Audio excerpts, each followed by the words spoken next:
సృష్టి రహస్యాలను తనలో నిక్షిప్తం చేసుకున్న సముద్రం.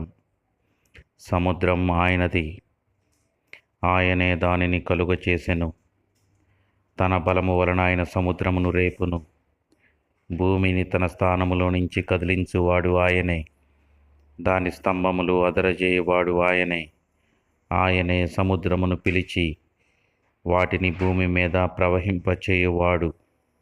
సముద్రపు తరంగములను అణుచువాడు ఆయనే. దాని తరంగములు లేచునప్పుడు వాటిని అణిచివేయుచున్నాడు. సముద్ర తరంగముల ఘోష, వాటి తరంగముల ఘోషను అణిచివేయువాడు ఆయనే.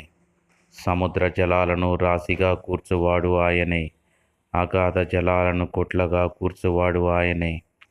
ఆయన సముద్ర తరంగాలను పైకి లేపినప్పుడు ఫలితంగా ఏర్పడే పీడనం సముద్రం అడుగు భాగాన అనేక రెట్లుగా